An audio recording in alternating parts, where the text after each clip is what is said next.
as we now gather the poll results, I would like to move on to the second question. The third question that we have. So both of you have answered how to motivate the team, and I think it's in alignment, right? Autonomy, mastery, and purpose, right? How do you now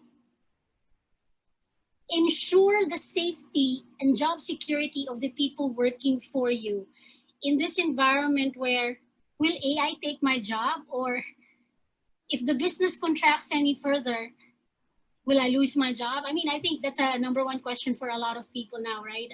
As business is becoming harder and tougher. So perhaps, Coach, you would like to start with how do you do that? Because of course you cannot secure everyone's job forever, but how do you ensure the safety though? And to a certain extent, the job security of your personnel. Everyone has to understand job security is a thing of the past. There is no such thing as job security anymore.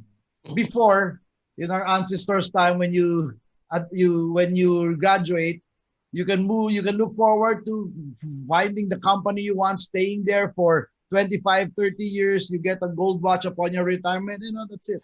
Now that's a 5-day, right? We can't even remember. So I always remind people the only job security we have are the skills we bring to the table. Yeah. Because at no time in history than today do we see companies who are number one in their fields today suddenly be out of work, be non-existent tomorrow. I mean, this is what's happening today. So there is no such thing as job security anymore. The only job security you have is really to constantly improve your skills, and that's the thing that I remind people. Work on your brand, on building your brand. Invest in brand you, build your skills, your capability, and when you get to a situation, find the work that you love, find work that is aligned with your values, and just do your best while you're there. And that's really the only thing, because the other things that are completely outside your control, the economy, the virus, the weather, a typhoon, if whatever strikes, it's completely outside our control. So like I always say, my approach to job security is just don't think about it. Focus on skills instead of security. Just focus on skills. Just get better and improve your value. And even that might not guarantee that you'll stay long in a job. But I'm sure the opposite, the reverse is going to be true. If you have no skills and you're not doing your best, for sure you're going to be out of a job. Right. So yeah, that's just how I look at it. Right. So, Coach, because I know you've trademarked this, right? Future fit. Yeah. Is that connected to what you just shared with the audience? Yeah, definitely. Yes. Well, if I can share my the screen just very quickly. Sure. In my research and survey of the leaders and companies that I work with, I started asking them, so what's important for you? And I put together a model. I call it the heart of a leader model. And people were telling me, how can we future-proof our organizations? So I was thinking about it. I was racking my brains around it. And I said, wait a minute. How can we future-proof our organization or ourselves when we can't even predict the future?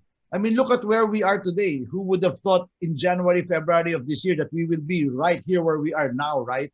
So, however, while we cannot predict the future, we can prepare for the future.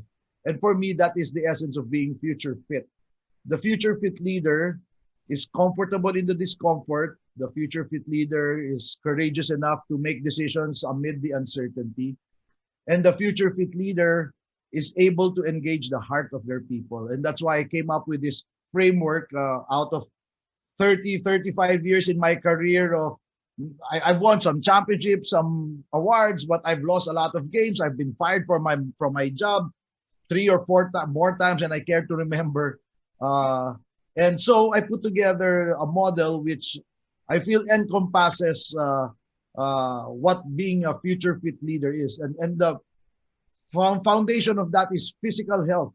And the thing is, if you follow me on social media, I post a lot of workout and exercise videos, because that's really my advocacy is leaders. You cannot even start. How can you lead if you are not present? How can you lead if you're always in sick bay? The problem is people take it for granted. So at the heart of the model, the letter H of heart is health. The science shows that being in good physical health promotes sharper mental acuity and higher emotional intelligence, which is the letter E of the model. Medium.com says emotional intelligence is quickly becoming the #1 skill in the 21st century, because take a look at what's going on. The more chaotic things are, we need to what we need now is not only technical skills, not only IQ, but emotional intelligence, or EQ. This allows us to be very agile, and the the requirement for agility today is undeniable. I mean, nobody questions this anymore. And because you want to be agile, you want to move fast, you want to move quickly, you want to move with flexibility and speed, you will make mistakes. It's impossible that you're not going to run into speed bumps or some failures. And that's why you need to be resilient. Right. So resilience is very, very important to nurture all of these things. And to scale emotional intelligence, agility, and resilience is team leadership or teammanship. All the other elements you see, these are, like 20 models that we share in our full Heart of a Leader workshop. We run leadership workshops. We run a Heart and Science of Great Teams workshop where we deep dive into our team model. So all of these things in an entire workshop. But truly, in a nutshell, that's what the heart of a leader is.